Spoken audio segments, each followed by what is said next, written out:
Neil, the small green box engine, had just finished shunting trucks at Knapford when the yard manager had some news. "The Fat Controller wants you at Tidmouth. He has a surprise for you." "Not more trucks, I hope. Last time it was not so pleasant." He made his way over to Tidmouth. The Fat Controller was waiting. "Hello, sir. What's this surprise supposed to be?" "You'll see." Neil didn't notice two small green engines sneaking up behind him. He nearly jumped when he found out who they were. "Oh my goodness! Not you two again! I thought I'd never have to put up with your mischief for the rest of my life." "Well, I guess you're out of luck then." The three engines stared, then erupted into laughter. "I don't bloody believe it! How did you all get here? It's a miracle!" "Well, it's a bit of a long story. Are you sure you want to know?" "Oh, quit being so dramatic! Tell me the damn story!" "Oh, all right. Here we go. We worked in that power plant for about 11 years. There wasn't much work, but at least we were kept useful. We were one of the very few areas that kept steam engines in service. There was plenty of coal for us, being a power station. Everyone was very confused as to why this power plant still used us. The diesels would often sneer and make comments, but we were used to that, so we ignored them. Or even better, we would roast them." "Good grief! They still got these cigarette boxes on this line? How filthy! No care for the environment whatsoever." "Does the old oil farter? Get a move on, you!" I wouldn't say it was fun work per se, but it almost kept us busy. That is, until the power plant closed in 2001, and for the third time in our lives, we thought it was over. "You're going to scrap us, aren't you?" "No, you're in luck. I found a heritage preservation railway not too far from here. I'll be sending you two over there." "Ooh, that will be lovely."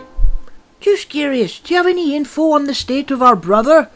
"I didn't even know you had a brother, so I'm afraid not." "Matthew, he's in perhaps the poorest country in the world. I'm pretty sure steam is still quite useful there." The Heritage Railway was a much better life than at the power station. It was in the countryside, and we were able to do what we loved most again, taking passengers. It was great fun and very laid back. Everyone found us quite amusing, being square-shaped. The other engines were quite friendly, though I will say they would not stop referencing the woes of the British in the country. "Seems like a lovely life, much better than being surrounded by violence in the desert." Yeah, Henry did tell us about the horrors you went through there." "Yes, but I've learned to deal with it. Please, continue." "Well, we worked on that Heritage Railway for about 15 years, but then hard times came. We don't know exactly why, but less people came to this railway as the years went on. Then it all came to an end when the owner died and we lost funding. Most of the other engines were taken to other places, but everyone thought we were too old, despite being in good condition. No one wanted two 150-year-old teapots as engines, and so they put us in a shed. They told us that they would try to find someone to buy us and would be back soon. So we waited and waited. But we knew they had given up when a whole year passed by with no word. We knew it was over, and in any day we would be found and put to scrap." "Well, we've been around much longer than any other steam engines. Do you think this is it for us?" "I'm afraid so, Matthew." "Oh, I still have some hope. But I hope Neil hasn't forgotten about us." Matthew, we don't even know if Neil is still alive. Another year passed. We had pretty much given up, but then, one day, the doors were flung open. Hello there. Hi. Who, may I ask, are you? Brackley. David M. Brackley. I'm a railway preservationist from the island of Sodor. Sodor? Our old home? Indeed. Your brother is getting quite lonely back there, so Sir Topham has sent me all the way over here to find you. I'll say it took nowhere nearly as long as I expected. You mean Neil's alive? You've come to rescue us, haven't you? No, I just came over 4,000 miles to look at you. Of course I'm going to save you. But I tell you, it wasn't cheap getting a boat to take you back. Neither was going on British Airways. We couldn't believe it. We were saved, and we knew our brother was alive. I cannot begin to tell you how overjoyed we were. We were taken by lorry to the big city port a few days later. Loading us on the boat, however, did not go quite to plan. Ah!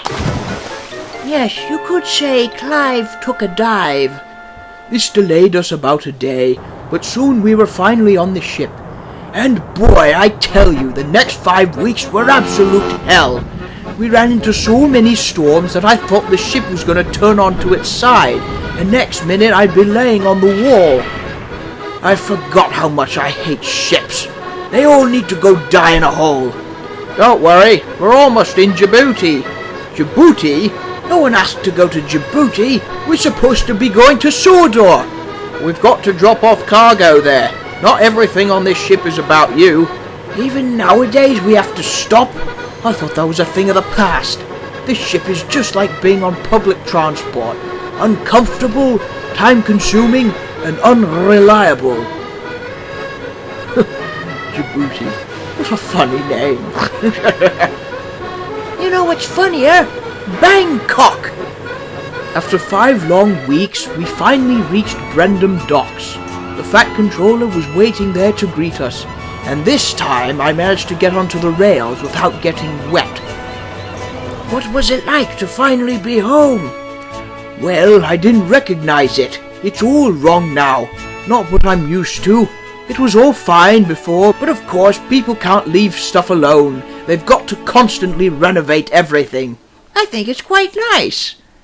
Oh, you'll get used to it. I certainly did. I tell you though, I wasn't the same engine when I came back here. I thought there was no joy left in the world.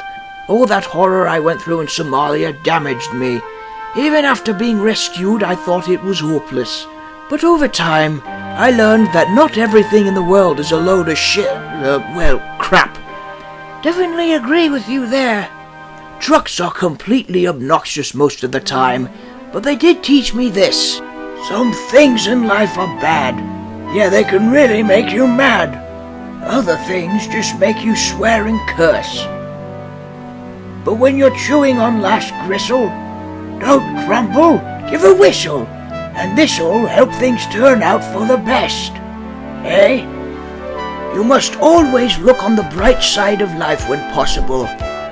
Those are some wise words, Neil. We almost lost all hope when we were in that shed. But unlike Clive, I kept a tiny bit of hope, and that hope paid off eventually.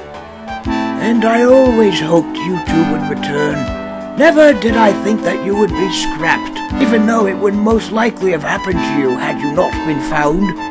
Now then, I think we need to go spread your story around the island.